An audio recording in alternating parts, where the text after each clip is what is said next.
Our guest is an environment and human rights defender, Center for Justice, Governance and Environment Action. We have had conversations with her on the phone. Phyllis Omido is now in the studio. Good morning, Phyllis. Good morning. How are you? Fine, thank you. Happy to be here. Karibu sana. This is Kenya's biggest conversation. That is what we call the hot seat of the situation room. Yeah? Yeah. Mambo iko sawa? Mambo iko poa kabisa. Very good, very good. It's good to have you here. You know, City, Yeah. and with all due respect, Phyllis, I don't mean to do anything to your name, but I just remember Amido. When I hear you Omido. Amido Center. Amido Center. Remember those ads? Bwana, yes. Ukitaka cherehani, Amido Center. ama ukitaka viti Amido Center. kwa bei nafuu, Amido kwa malipo nafuu. Amido Center.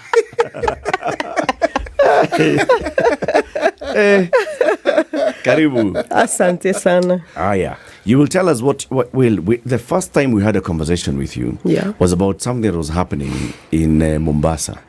In Owino Uhuru. Uhuru alikuwa akitembelea Owino. Yes. Owino Uhuru in Mombasa, and it was about lead poisoning. Yes. Because of a factory that was dealing with recycled batteries and all, and what it had, the devastating effect it had. I understand that matter is still in court. Yeah, we are at the Supreme Court now. What? Yeah. Hey, imefika Supreme Court. Tumefika Supreme. Over what? High Court mlipewa judgment. We won at the High Court. Who's we though? The community. Okay. Yeah. At the appellant court? At the appellant court we won, but they told us to go back to the High Court to discuss the issue of quantum. So how much money was the community to be compensated? So we appealed, but there was a counter appeal as well from NEMA and EPZ authority. So we have had the case at the Supreme Court. We are waiting for judgment. Okay. It's a long journey. It is a long Wheels of journey. Yeah, they since grind 2000. slowly, but at least it moves. At least it moved. Ilianza mwaka gani tena? 2009. We put the case in court in 2016. Yeah. So. Okay. Now you're here so that we talk about another planned project by the government to establish Kenya's first nuclear power plant in the great county of Kilifi in the coast of Kenya. And then there's the issues about the community, the understanding of the community, the approach by the government, and this and the other, and what your organization has been doing there on the ground. We'll talk about that shortly. Now, listen to the day's proverb and give us the interpretation of it. So for the last 3 weeks, CT has been bringing us proverbs from the Maghreb. And this week, he's been the northernest, as he calls it, Yes. the northernest part of Africa. Where is that city? This country is actually called Tunisia, but we refer to it as the Republic of Tunisia, not kingdom, not People's Democratic Republic, a Republic of Tunisia. Okay? Otherwise, in the early days, known as what? Carthage. Very famous. There's a guy called Hannibal. Did wonders. Used elephants, crossed the Alps, gave the Romans a scare of their lives. He was taking a fight. Cabeza, then the Romans came back and gave them a scare of their lives and ruled them for another 800 years. That's how far scares can go. Okay.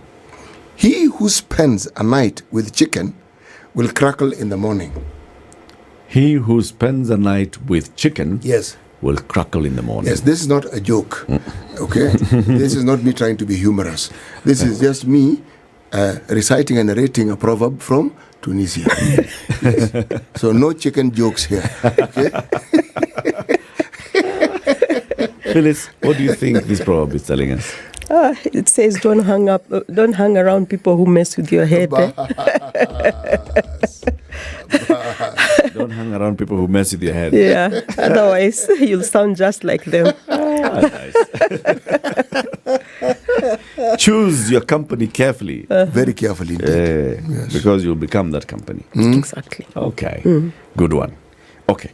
So, we actually had a conversation here some time back. Was it last year, City? Yes, we did. With the head of NuPEA and the Nuclear Power Energy Authority. Right? Agency, yes. And he took us through the journey that the government has taken. First of all, it started with the policy and the direction. Among Vision 2030 is let's look at how we can ensure that we have diverse power sources in this country. We had what do you call the water one? Hydro. Hydro, yeah. We have hydro, we've got wind, we've got capacity for solar. We have the huge potential underground in Asha called geothermal. Yes. Right? We also have maybe capacity because we have a lot of these things in Kitui, coal, and we can do coal as well.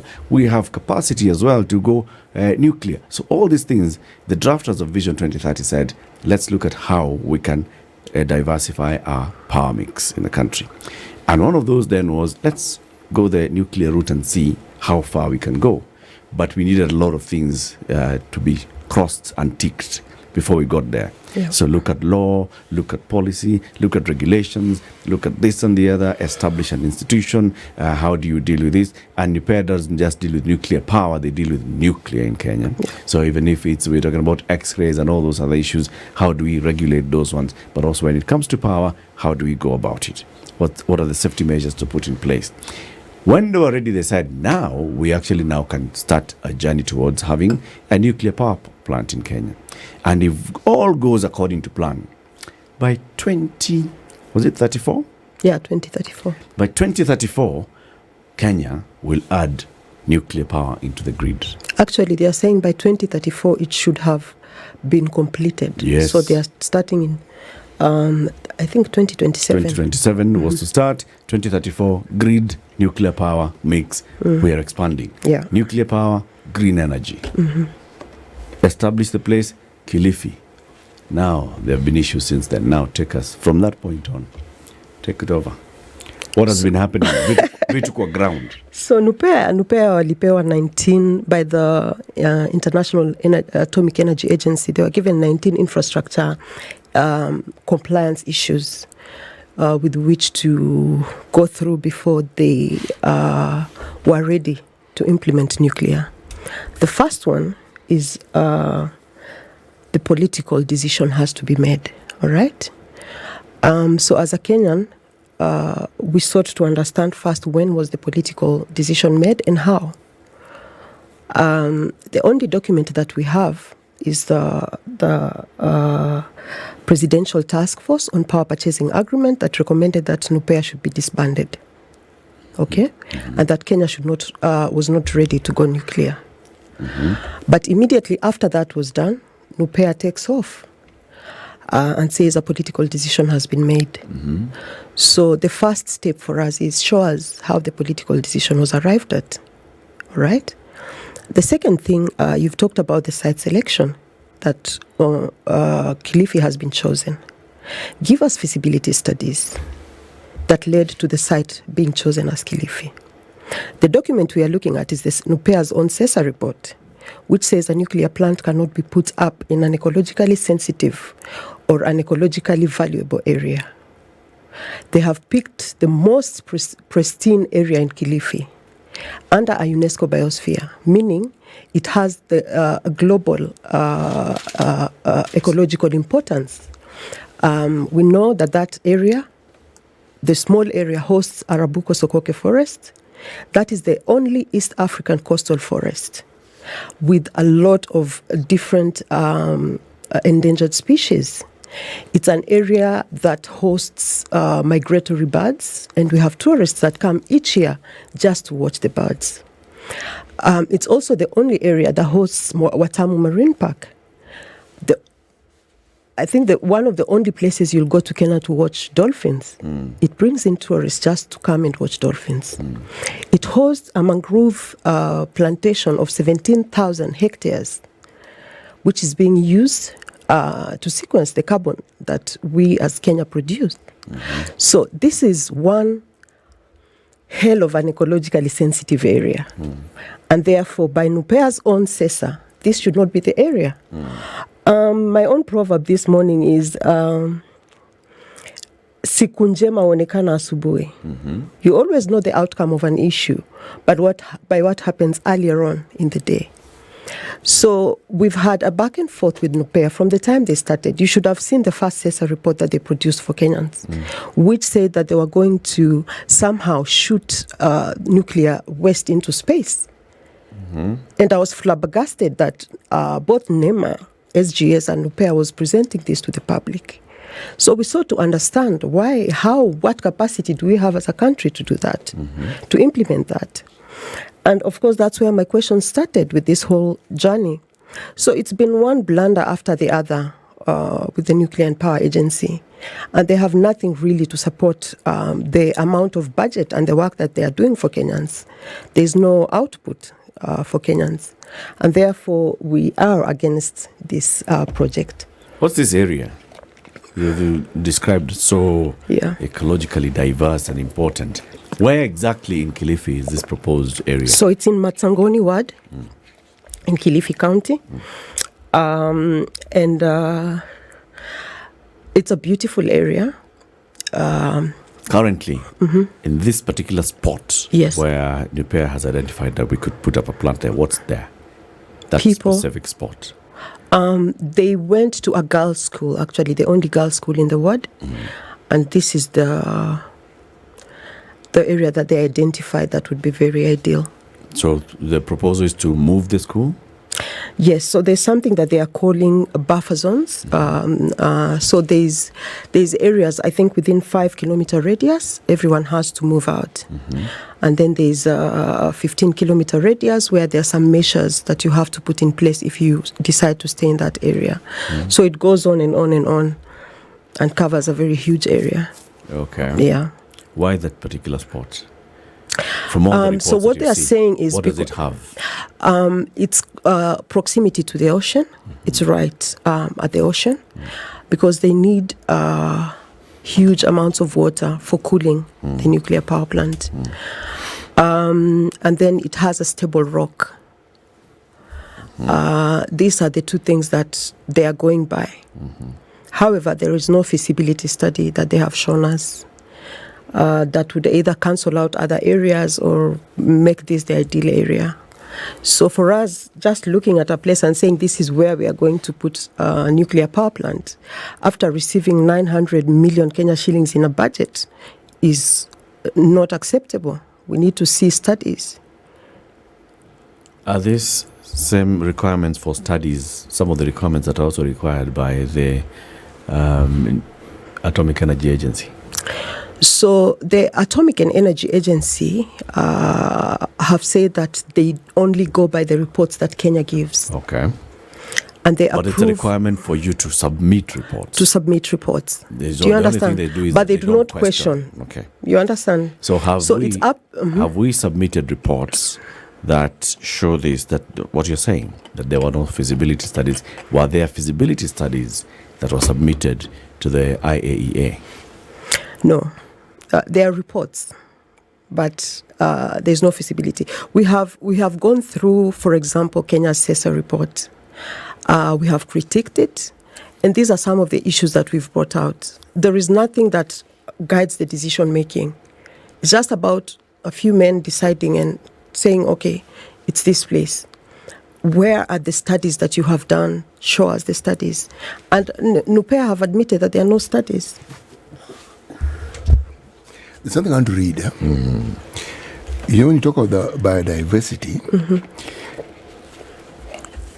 briefly, there is what you call endemic mammals that live within that Arabuko-Sokoke ecosystem. Okay, some of you may not have heard of what you call the golden-humped elephant shrew. Okay, Sokoke bushy-tailed mongoose, the Ada duiker. These are mammals that live there. Most people have never heard of them. And they are so unique as to be protected by everything that we have. Now, bird species, there are over 270 bird species that inhabit the area. Yeah. Reptiles and amphibians, chameleons, monitors, frog species, dwarf toads, common squid, meaning this is not an ecosystem that you want to disturb. Why am I reading this thing? There was a big hoo-ha in Tanzania over the Serengeti when there were people who wanted to build a road there, to cut through. And people who understand these matters had done the studies and they had presented and said, look, if you do this, this is the damage that you will cause. Roads are good. They're very good things. Yeah. But this is what will happen. Unfortunately, when we were building the SGR, we had similar problems with the SGR passing through the Nairobi National Park. Somehow people didn't listen very carefully to that, and somehow it did. Now, when you talk about mangroves, and you talk about what it is that mangroves do to the ecosystem of the country, not Kilifi. It is irreplaceable. It is not something that once we have destroyed, we will be able to replace tomorrow, the day after, because it has existed for the very longest of times. It is something that is absolutely crucial. Now, if somebody was to balance the good that they feel the nuclear plant is going to, they needed to have considered all these things, and we have only read part of what exists and told us, yes, this is true, but when we put up this nuclear power station, these are the benefits that will outweigh whatever it is that you're saying with regards to conserving this ecosystem. Okay. Do we know that they did not? Yes. How do we know this? I have engaged them severally. There's nothing to show forth. You know, even if we were to engage, if we were to do studies, for example, if we are to move to an EIA, what is the cost to the taxpayer? Because you would have to show us the effect of the nuclear power plant to the Arabuko, to the dolphins. Show us practically. Like, this is the studies that we've carried out. If this amount of radiation is released into the environment, this is the effect it's going to have on the elephants, on the pangolins, on the birds, on the butterflies, on the dolphins. Tell us, this is the studies that we've put in place. These are the scientists that we've brought in, and this is what they have said. But you can't keep telling us, let's just do it, and then we'll figure it out as we move. But this is the ideal place. Surely, Phyllis, I'm having difficulty just imagining that an entity would even go to the point of saying, we've identified this area. An entity would go to a point of actually complying internationally without doing those basics. I'm having difficulty just accepting that it's possible. Say you have not seen the information. There's no information, Eric. But are you saying that they really have not done an environmental impact assessment, social impact assessment? They have done the CESA. Saying that we have not. So what does the CESA say? So the CESA is the social impact assessment. And as I've told you, that the first CESA had a lot of issues. We critiqued it and they quickly removed it and changed it and updated it to the things that we were saying. Okay. But it's still not where we want. We have critiqued the second one again. We have looked for experts from Germany, nuclear experts. We've gone through that report. And the issues that we are raising are real issues. There are no reports to back what was written in the CESA. You can't just come up with imaginary things. You're going to shoot nuclear into space. You're going to export nuclear to Finland. These are not solutions. Show us studies. Tell us what you're going to do with the nuclear waste. Tell us what the capacity of the country is to handle nuclear waste. This is what we are tasking NuPEA to do. And so far it's been dismal. A very simple thing like public participation. We challenged the public participation that they were claiming because, as I know, not one meeting has been held by NuPEA in the communities.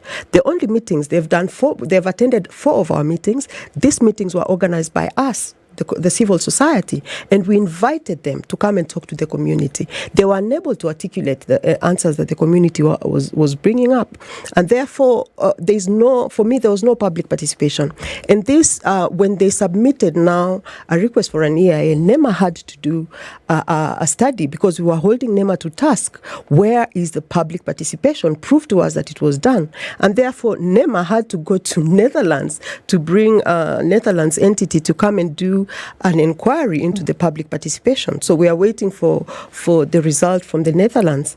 For me, that in itself is quite strange as well, because it shows that our own entities do not have capacity to do these things.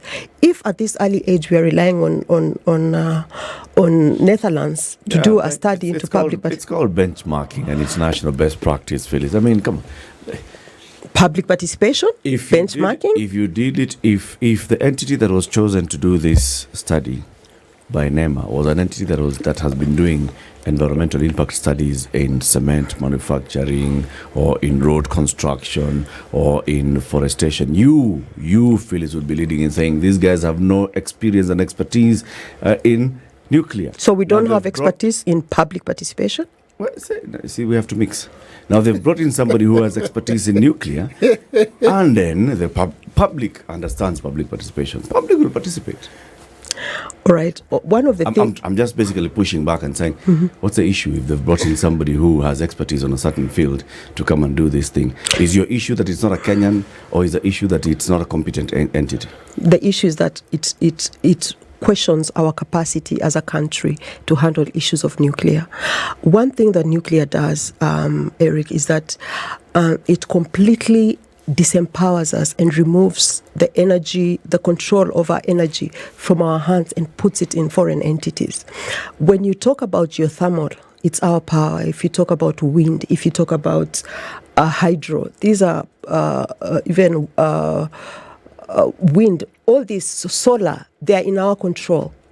But when you start talking about nuclear, how nuclear works is that you bring in, you buy the technology from a certain country, for example, France, USA, Russia, all right? And what happens is that they then come, build the nuclear power plant, and then they supply the technology, and then they have to keep supplying us the fuel rods, all right? So if it's for 60 years, we've bought it from China, for example. For 60 years, unless China gives us those fuel rods, we are stuck. There's nothing we can do. We cannot manufacture those fuel rods ourselves. We cannot go to France. We cannot tell China, F off, we are tired of this and that. Not? We are completely can't we build at the mercy in those 60 years. Is there anything that bars us from building? There's no country that has ever. If you look at the history of nuclear, the technology is quite guarded. Very good. They do not train the locals. Okay. If they come, they will run that nuclear power plant for 60 years. Okay. And they will leave Kenya as it is, only with nuclear waste. Okay. Why are we doing this to our people? Why are we enslaving the next generation up to 60 years, which is the lifetime of the nuclear power plant, to foreign entities when we have the sun in Kilifi 24/7? We can tap it for free. You're saying, therefore, Phyllis, one is not one against the other. Phyllis. Yes. We can still tap the sun in Kilifi. Yes. In fact, we can put up wind farms in the ocean, in our ocean. We have put up wind farms in Loyangalani and we're expanding. And more wind farms in Kajiado. We have solar farms in Garissa. We have geothermal farms in. Do you know that all that technology is not ours? It might not be ours. Geothermal technology, yes, we don't own it. The only thing that is within us is the thing that's under, but we can't bring it. But let me tell you, if we disagree, for example, like with the Turkana wind power plant, when we were not getting along with FinFund, what happened? They left us with our wind. Someone else took it over. They sold it, and someone is running it. That does not happen with the nuclear power plant. If it's France, it's France for 60 years. Okay. If it's China for 60 years. Okay. You don't tell them you have nothing, you are enslaved completely. So this is it's energy slavery, basically, for the next 60 years for our people. We have untapped geothermal, 7,000 megawatts of geothermal. Why are we going to use 500 billion Kenya shillings to produce 1,000 megawatts? Well, again, I'm going to join Eric in being the devil's advocate here. There is, apart from wind power, probably solar, geothermal. When you talk about geothermal, and when you consider where, for instance, in this country, we have geothermal power, it poses certain risks. The depths to which we must drill to be able to harness it does destabilize that particular. It actually does. And it is argued that the more we drill, the more unstable the Rift Valley will become. Now, I am saying this directly because studies have shown, this is not something that ICT Muga I'm coming up with. There are very few projects that better mankind that do not have an if and a but attached to it. Very true. Okay? Mm-hmm. If I am hearing you to say that we have adequate sources of energy and do not therefore need nuclear, then I will be able to understand what you're saying. And then, if I also hear you to be saying that whatever benefits that nuclear energy brings, the counter arguments for not having it and the harm it may cause far outweighs the benefits, then I will understand. But is that what you're saying? That's exactly what I'm saying. Why are we going to kill thousands of jobs in Kilifi County that depend on that ecosystem to create jobs for foreigners? Are we going to get cheaper electricity? No. It is proven that nuclear is the most expensive form of energy. All right? So, weighing all the pros and cons, it does not make sense for us to go nuclear as a country at this time. So why on earth did we go into it in the first place then? Because why do all those countries have nuclear? So there's a all those countries that have nuclear, why do they go into nuclear? It's the most expensive. It's all those. They don't have the sun like us, for instance. Do they have water? They do have water. Okay. Do they have wind? They do have wind. Do they have coal? They do have coal. So why have they gone to nuclear, the most expensive thing? Okay, the global trend right now, most countries are shying away from nuclear. Okay. And actually, that is one of the reasons why now Africa has become open to this nuclear. Phyllis, that's not entirely true. Mm-hmm. Because we already 413 operational nuclear reactors exist in the world. Mm-hmm. Okay? Mm-hmm.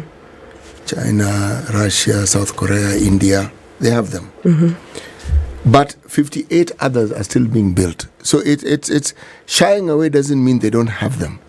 It simply means... Or that they're shutting them down. No. There are those... Every time you have a nuclear reactor that has been shut down or a plant has been shut down, it's because some disaster has occurred.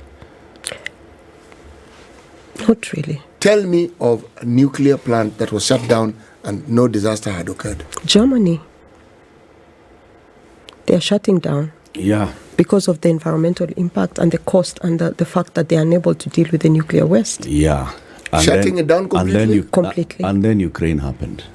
And what conversation has Germany had since Ukraine happened? The reason why Germany considered keeping some of their nuclear power plants is because they do not have any other viable source because they were relying heavily on Russia. Yes. All right? Mm-hmm. But we as a country, we have to get to a point where we look at things that in our own context and make decisions that are based on what is best for Kenya, not what is best for Germany. The argument that nuclear equals development, that it's only nuclear that then brings development is not true. It's a false argument. It's a false argument because, we can argue, for example, that the old phones, the phone booths that we used to dial, they brought development. But now we have new technology, and this is what we should embrace. It doesn't make sense for me to buy you a phone booth for your birthday, you understand? It makes sense if I send you a mobile phone. Really? So what NuPEA is doing is asking us to invest in old archaic technology that even the West does not want anymore. Let's move away from coal, from nuclear for a second and go to coal, okay? Yeah. The Western world abandoned it completely. Again, environmental issues. Yes. Some have gone back to it. You see, the discussion that I know the green world talks about is renewable energy. Yes. Okay? Safe green energy. Yes. All right? Now, the argument against nuclear plants and power producers, there's no day it's going to come to an end. Okay? It will be there. But the question that one asks, against all this, the backdrop of all these harms, what are the benefits? Because for people to have embraced it, there must have been some benefits that derive from it. What are these benefits? The only benefit that NuPEA has argued is that it's not intermittent like the other sources of energy. Yeah. But you see, the only reason it is not intermittent is because of storage. Mm-hmm. Why don't we then invest in storage for the other forms of energy? Mm-hmm. And it would work for us. Mm-hmm. We also have the kind of resources we have, Europe does not have, for example. When we talk of geothermal and the effect it has on the environment, there's new technology now. Yes. With very minimal harm to the environment. Yes. Why don't we embrace that? Why are we choosing to embrace a technology that, in fact, what they are talking about, what NuPEA is talking about, is what is called SMR, small modular reactors. Mm-hmm. These little things leak more than the old reactors, all right, mm-hmm. in terms of releasing the radiation. And they do not have enough data to back them up. So basically, we are going to import something that is on the test phase, and we are going to test it in the most sensitive ecosystem in Kenya to see, collect data, then gauge at the end of a few years, is it good or not good? Then the other world can embrace it if it works for us. So I don't think... So the data they don't have is on the safety of the small... In the operational data, like this is how this thing operates. These things are models. But they are not... But you have data showing that it leaks more than others. They have done this small model reactors for testing, and they've shown that they leak more than the older generation. That is one thing. Yeah. Have they also shown the mitigation measures? There's no mitigation measures for radiation. Mitigation measures. Actually, there is on what you do. There is. The only mitigation for a nuclear power plant is to move people away. No. The issue is not radiation, Phyllis. You said it's leakage. Yeah. So there's mitigation on leakage. So are there studies that correspond with this? So we have found that these SMRs leak more. Mm-hmm. But also we have found that these are mitigation measures. And net on net, these ones are worse or these ones are better. Do you have that? There's nothing like that. It doesn't exist. There's no. They have tried. The people who are selling this technology have tried to do studies. There's no solution to nuclear waste. Okay. There's no solution to radiation. Phyllis. Yeah. Would you say that there is no existence of new technology with regards to nuclear plants? That the new technology is the SMRs. Mm-hmm. Yes. Mm-hmm. And the new technologies, are you saying that there is no place on this planet where they've actually been seen to work? There is no enough data. There are test SMRs, in China and other countries, but there's no enough data to show the viability of this type of nuclear power plants. What you're saying is... what we would be buying is we would be buying untested technology, and then we would be the test ground. Actually, no. If the technology exists and other countries are testing it, it means it's being tested. You may not have the information. It doesn't mean they don't have the information. Let me rephrase my question. Are there places where they've been operationalized, whether it is for test purposes or whether it's for functional purposes? For test purposes, yes. Yes. Now, you see, this is my point. Nuclear energy has always been controversial. It has. And yet, countries embrace it. They also have people like we do. They have the same problems we do with biodiversity, etc., etc., etc. There was a problem in a place in Japan called Fukushima. Yes. Okay? There was a power plant that did a thing, and that leakage you speak of. And the noise, God Almighty. Globally. The noise. What was missed out in this entire discussion, or was not promulgated adequately, was every time a nuclear plant is put up, the safety measures that also accompany it. It's not a discussion that people have, but it exists. The number of world bodies that are involved in ensuring that they adhere to these things, strictly so. The processes of even being enabled to build it and to continue working with it. And if it is by the sea, like Fukushima, the care and attention that was taken to ensure that the harm that it would have caused, this one would have been to the ecosystem of the sea, okay? Yeah. That is not talked about. There are very few development projects, there are very few energy projects that have the sort of care and attention that is paid to it, like nuclear plants. Very few have those details. Now, are we therefore saying that if we had nuclear plants in Kenya, the care and attention will not take? Because you are not going to build a nuclear plant here and think that Kenya Power and Lightning Company, Lightning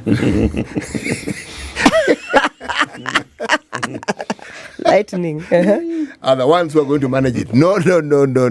You are right when you say foreigners will come and they will have a very big say. That's how nuclear works.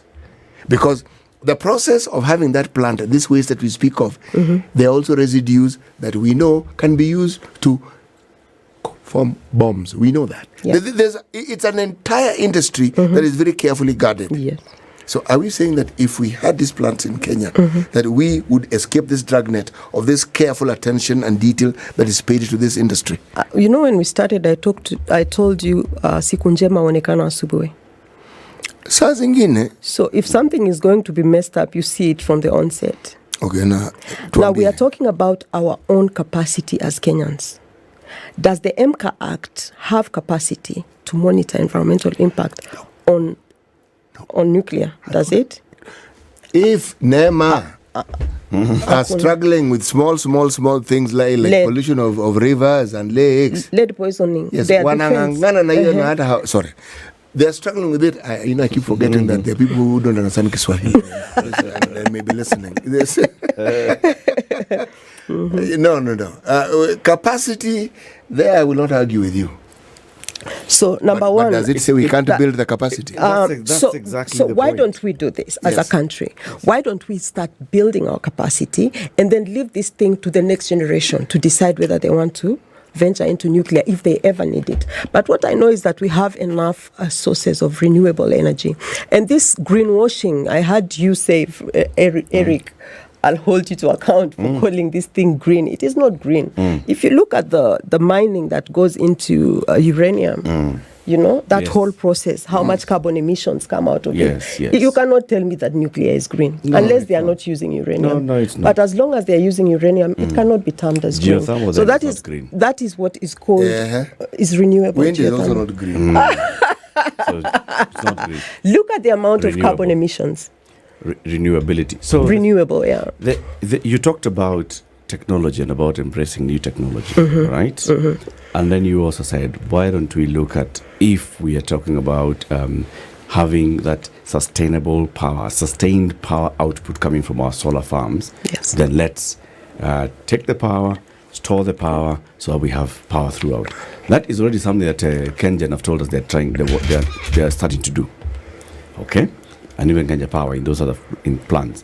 For example, in the Seven Forks dams, one of the things that Kenyan is saying they're doing is putting up solar on top of the dam, so solar panels, and then have batteries that will save the power.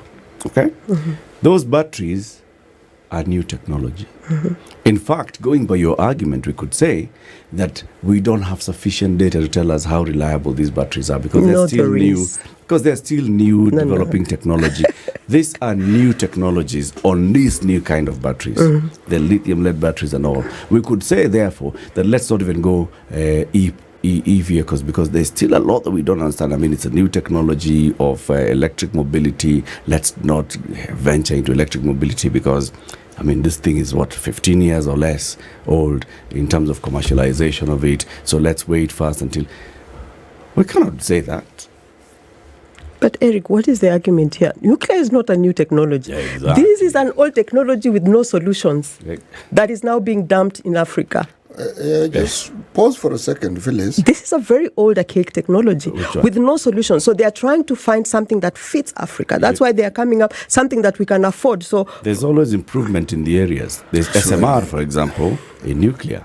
Even in coal plants, there are old coal plants that are using some old technology and machinery. There are new coal plants that are using some newer technology and machinery that reduces emissions, that reduces the amount of waste, that reduces all those things.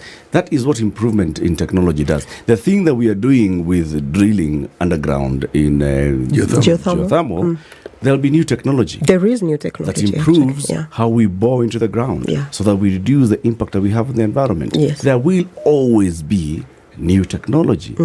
It talks about, can we say that because that's how we are drilling into the ground and we don't know what we are doing, and maybe that's the reason why the road keeps breaking up, you know, all those conversations. That's why whenever it rains and you're going to Maina to Narok, you'll be told it's because of those drilling in Geothermal, all those things.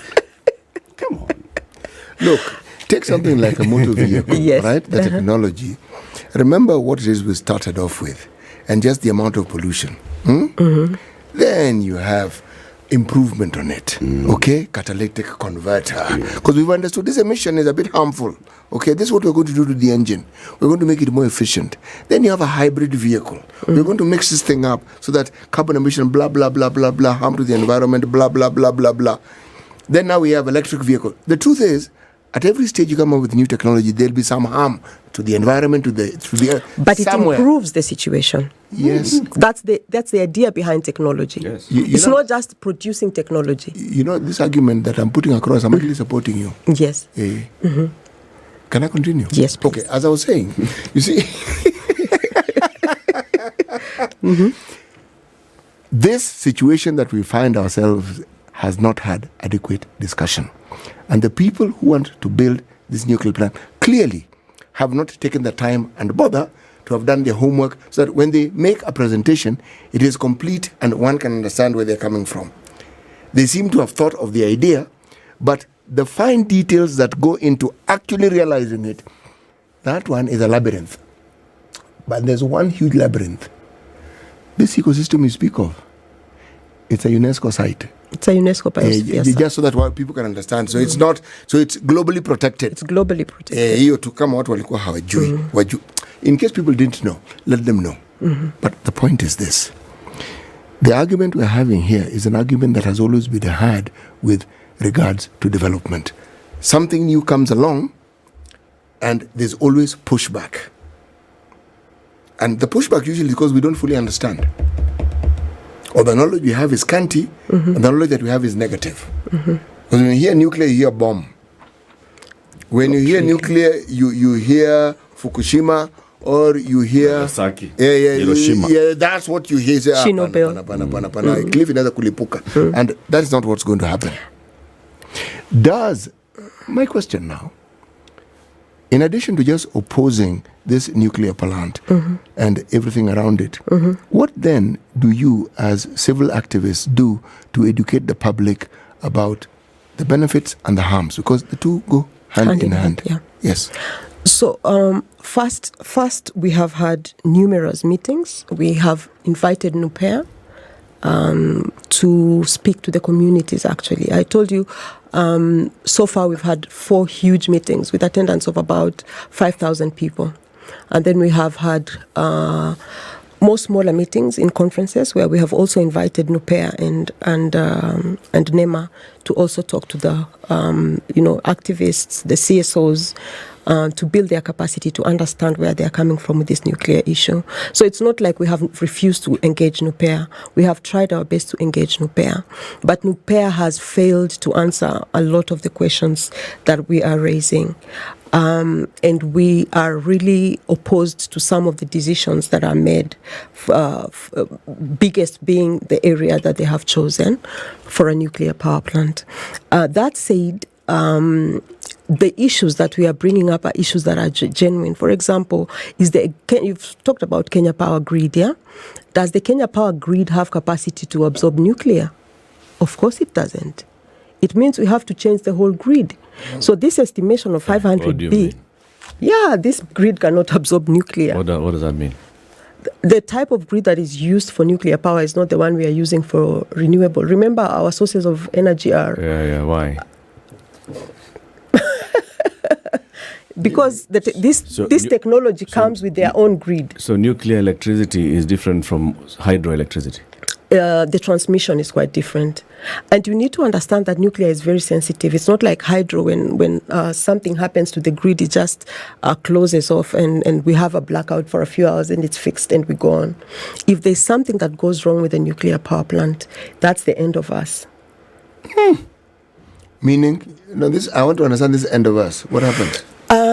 So with the nuclear power plant, number one, we agreed that the grid, if you can ask NuPEA to verify, the grid that exists now in Kenya cannot take nuclear. So it means we have to change the whole grid. That is a burden on the taxpayer, almost 500 B more, to upgrade the grid to absorb nuclear. So even the wiring in our homes has to change? You have to change everything. See, mungeleta NuPEA papasi. You understand? In our house, I have to change because it's nuclear. So we have to change the grid, the whole grid in the country. Wacha tuongee juu ya grid, wacha kwa nyumba yako. Okay. No. This is a national issue. So the grid that exists now cannot absorb nuclear power. The capacity of Kenyans actually to understand nuclear is the only source of information that Kenyans have right now is NuPEA. Do you understand? The rest of us who are critiquing and submitting reports to NuPEA and trying to update our voice is very little. We have seen countries like is this European country, Austria. They actually went to a referendum. Most countries go to a referendum to decide issues of nuclear. It's not an issue that is decided overnight because it has a cost to your pocket. Okay? So what NuPEA needs to do for us is to tabulate how much this is going to put on the taxpayer. They need to put it on the table and they need to ask Kenyans, do you want to go nuclear or not? It has to be a national issue. It cannot be a Kilifi issue because the effects of an accident in a nuclear power plant will not happen only in Kilifi. If we go by NuPEA's own CESA report, the buffer zones, they say 3 to 5 kilometers is the precautionary zone. So you have to have risk reduction measures in place. You have to prepare promptly. You always have to have like a radio alert with you. That is 3 to 5 kilometers. 25 kilometers, the urgent precautionary zone. So if we count from Matangoni, 25 kilometers covers the whole of Kilifi. So prompt, you have to, in case of a nuclear accident, there has to be evacuation, sheltering, iodine, prophylaxis, something like that. So these are things that the public should know, that if you are living 25 kilometers near the chosen site, you need to have this iodine prophylaxis. Now, if you go to the hospitals now and you have radiation poisoning, which doctor is going to know how to handle that? So this conversation should be had even with the Ministry of Health. We want to see them weighing in on this conversation. Now, there's something called the food restriction zone, which is 300 kilometers from the site. This is not my report. This is a NuPEA report. The what zone? It's called the Food Restriction Planning Zone. So food and water monitoring, prompt warning for farmers, restrictions of potentially contaminated food. This is 300 kilometers, and this is a CESA report that I'm going by, produced by NuPEA. Do you have this information? Do people that are 300 kilometers from the chosen site have this information? So for us, it's a no. Let's do public participation. Let's do a referendum. All these zones come with an implication on the Kenyans. Do the Kenyans know? We end it there. Time is up. Thank you very much, Phyllis. Yeah, you've put your case across very well. And this is a conversation that needs to happen. What I give to you is the fact that, yes, we need to have these conversations. You need to study the reports that come out of NuPEA, out of NEMA, and all the others to make sure that the people understand and that the feedback is then taken into the future reports so that it's addressed. Phyllis Omido is an environment and human rights defender with the Center for Justice, Governance and Environment Action. This is the Situation Room, the only way to start your day.